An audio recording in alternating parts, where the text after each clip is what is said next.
Hey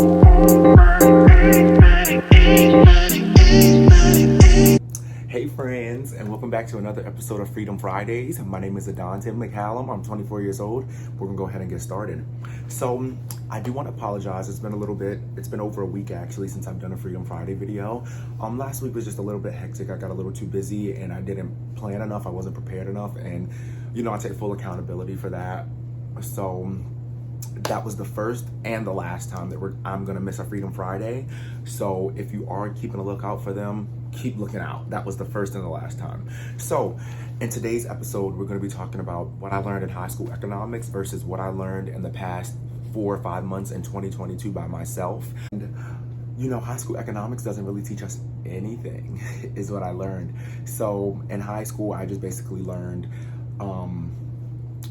go to high school, graduate, go to college, start your career, pay Uncle Sam, pay your taxes, buy a home, and you're living the American dream. And that's really all I learned for half the school year.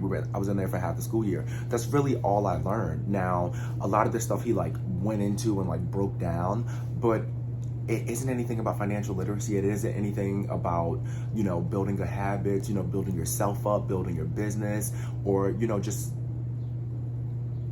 just anything that pertains to the real world once you actually finish high school, because everyone doesn't have the opportunity to go to college in order to finish this American dream, as they stated in high school economics, or to follow this path from high school economics. So it's just they didn't really teach us much of anything. They really just taught us how to be an employee our entire lives, how to work, how to keep paying Uncle Sam, and how not to get the most out of life. Everyone's goals and objectives are different, and look at me, I'm here right now, and I can guarantee you in high school, well, just from what I learned in high school, my goal is not to just pay taxes, work for somebody else, and die, So the first thing that I learned in 2022, just by myself, put your money to work. Your money doesn't do any good just sitting there. Your money has to be tied up in some type of investment that's gonna generate cash flow or capital. Just start there. So this can be anything from an index fund to a mutual fund to stocks, bonds, ETF. This can be anything. I know I just shouted out a lot some of the things, some of those assets or investments I've mentioned in other videos, so definitely make sure to check out my last few Freedom Friday videos. So if you watched my asset versus liability video, I talked about mutual funds. Now I'm just going to briefly touch upon it. So an index fund is basically the same as a mutual fund. You'll invest in a large list of companies. So for example, you can have Amazon, Target, Best Buy, McDonald's, CVS, and Burger King. That's our list. We invest in all of those. The difference comes in when we invest, we have no one managing this account. It's just totally based off what we want to buy or what we want to invest in, and no one manages it. So they say that index funds normally perform a lot better than a mutual fund. But I think that's just all on the person and all on the companies that you decide to invest in. But keep in mind though, when you go to decide your brokerage, it doesn't matter, if you do Vanguard, Merrill, Fidelity, Charles Schwab. Either way, if you just don't perform well, you just don't perform well. Just because you go somewhere, that doesn't mean your index fund is going to perform a certain way. That doesn't mean you're going to get the largest return. You have to put your money to work. You have a higher return on any investment when your money is actually out there working. And it is a little risky, but you have to take risks in order to get any type of return out of life. Now, I don't want to go too far into risks because I am going to jump into it a little later on in this video, but just definitely know that you have to take risks. It is important, and risks will give you the highest return out of life. Now, I understand that for everyone, investing and all that, everyone's different. It's a little scary it's a little more scary for other people. It's a little more fun for some people, so you just do what's comfortable for you. I don't recommend a savings account. That's something that we're a little more familiar with, it's a safer option, but the annual percentage yield, your APY, at a regular bank, they're close to nothing. So your money's sitting there in a savings account, but it's not compounding. You're basically getting no interest. Your money isn't working. There's nothing happening with your money other than it just sitting there. You're not going to get richer. You're not going to get ready for retirement, and you're not, miraculously hoping that your money's going to compound in a savings account. Now, when I say like a regular savings account, I mean like M&T, Wells Fargo, Bank of America, Chase, there's PNC, there's so many regular banks, and these APYs are actually very, very low. So that's why I don't recommend them. If anyone has watched my first video on the 6 habits that I started to work my way to financial freedom, if you haven't watched it, check it out. But in that video, I mentioned that I have my, every month I have money automatically transferred the first of the month from my savings to my checking. From my checking to my savings. Now, when I did this, I opened my M&T account when I was like 18 years old. Yeah, I was about 18. I was lifeguarding. I was like 18 years old when I opened that account. And when I did that, I knew that I wanted a checking and a savings. And at the time, the only way for me to not have to have a minimum balance in my checking account, and at the time I think it was like $500, like $1,000, one of the two as a minimum balance in my checking account. I had to transfer money over to my savings, and it had to be at least $10 a month. So 17, 18 years old, I'm lifeguarding. I'm not really making that much money to have $500 to $1,000 minimum in my account at the time, So I did what I could comfortably at the time to have that money transfer from my checking to my savings in order to make it, no minimum. So just definitely make sure that if you do a regular bank and like you do want to do a savings and checking or anything like that, make sure that you research it and make sure it's the best option for you and that it's something that you financially can do comfortably. If by chance a savings account is for you, let me just flip my hands into the notebook. If by chance a savings account is for you, I recommend online bank somewhere where it's not just like a chain or like a franchise. So like how I mentioned M&T, Bank of America, PNC, Wells Fargo, you drive down the street, you see them. You drive up the street, you see them. You go to another state, you'll see them. That's not where you want to invest. Again, they have very, very low APYs. Your money will not be doing anything for you in those bank accounts. Now, I recommend a high interest savings account. So basically, you just have a higher APY considering what some of these other banks are giving, what these franchise, commercial banks are giving that's right up the street. I didn't want to offer you guys anything where like you wouldn't be covered by, where insurance wasn't covering you just in case, anything happened. Like this is your money.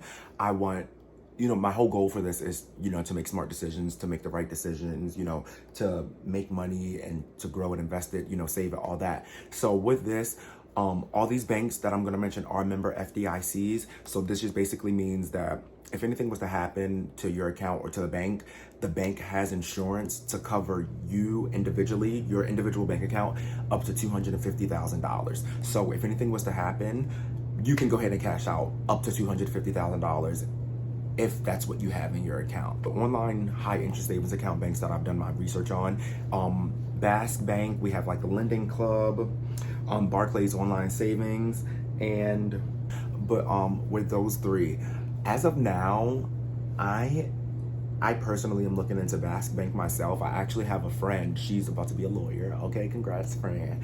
She has a pretty good experience with it. I'm going to continue to do my own research just to make sure that it is, a great fit for me.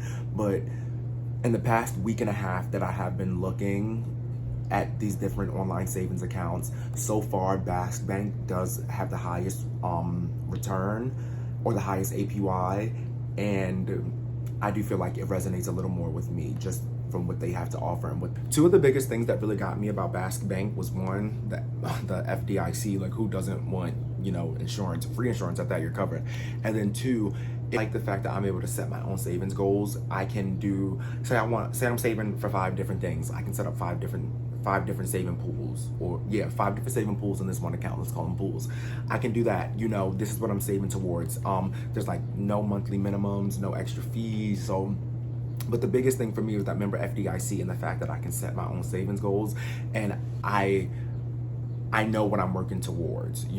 Now, I do want to get into the Lending Club online bank just a little bit, just to point out that you have to do your own research when doing this, but it's really crucial just simply because with the Lending Club, your APY ranges depending on how much money you have invested into your savings account. So from $10 to $2,499, you're literally only going to get 0 to 0.5 APY. That is nothing. Your money is not doing anything. But as soon as you hit $2,500, it shoots up to 0.70 APY. So that's just one bank that I've done the research on, where I see that, you know, it does have the ranges. Those ranges, it doesn't really just like sit too well with me, especially because like just doing the research. So looking at Linden Club, I start to invest $2,500, I shoot up to 0.70, but then Basque Bank, I can be at 1.25, and that's no minimum, you know? So it's just like, the Linden Club, I just wanted to touch on this really quick too. You have to have a minimum balance to open, and that one's $100 to open. So just when it comes to these different online banks, just definitely do your own research, just see what works best for you. And these are not the only 3. So there are a lot more. Really just see what works best for you, do what you feel most comfortable with, and whatever you can comfortably maintain financially. And the second thing that I learned in 2022 is the importance of building habits. Now, these habits, we begin to create them intentionally and unintentionally. So we just want to know what exactly it is that what habits we're building. Me, an intentional habit is just, you know, you keep your end goal in mind. You're literally working towards this goal every single day, even when you don't want to. You're just working towards it. You know what it is that you have to do. You know what it is that you want to do, and you take action. You just get it done. To me, with this, you also have an action plan in place. If you need somewhere to start, just go ahead and check out my strategic business plan video, and there is a free template upon request for that as well. So just let me know if you would like that. And you also make the conscious effort to learn, to grow, take action towards any goals that you may have on a daily basis.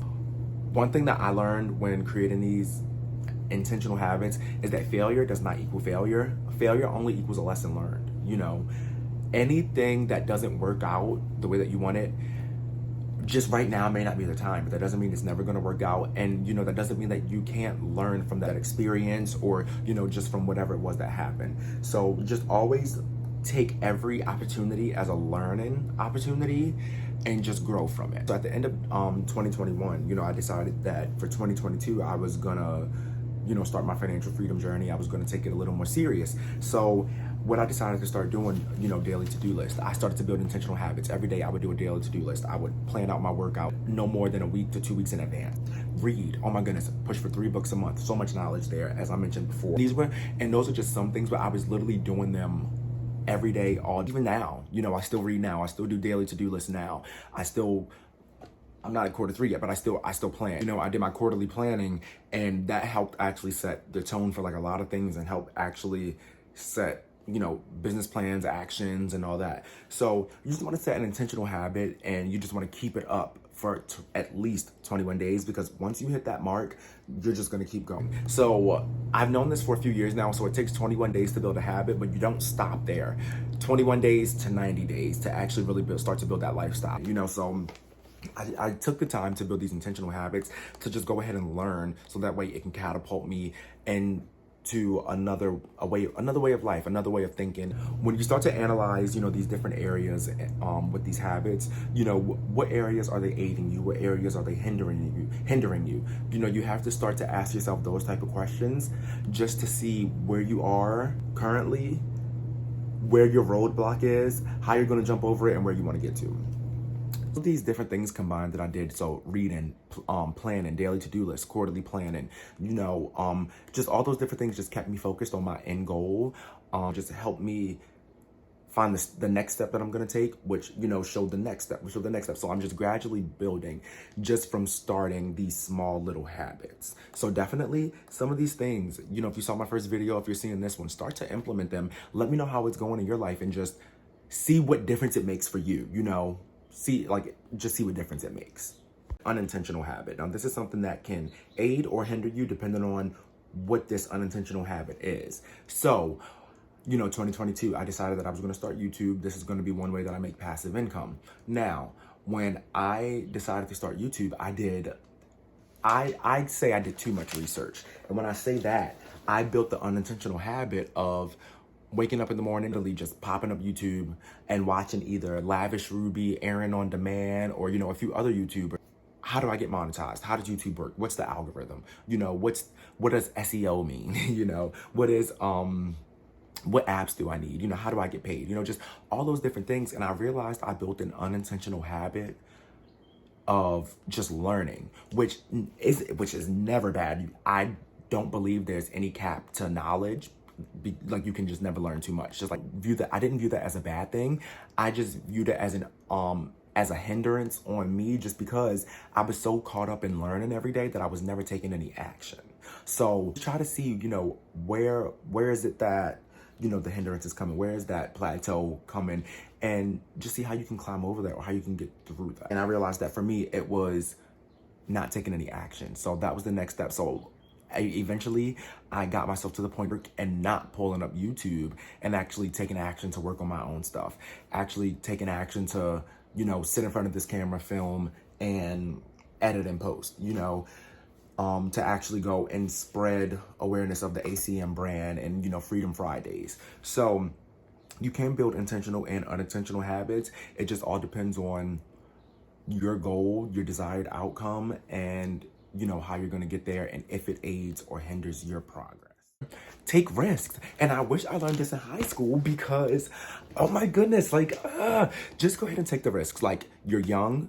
Well, a lot of us, we are young, you know, and you can assume a lot of the risk when you are younger. You know, once you get older, you start to have, you know, mortgages, you know, babies, families, just other responsibilities that put your money into it full throttle as you on my age could, you know. So if you are a little younger, go ahead and take the risk. You know, if it doesn't work, as I mentioned last time, it's a lesson learned. You know, what can you do differently in the next time that you decide to take some risk? You know, and take the risk. Let me say, a lot of the people that I watch and learn from, they say that, you know, they took a huge risk and they're happy that they did, because it gave them the greatest return or a bigger return that they could have ever imagined.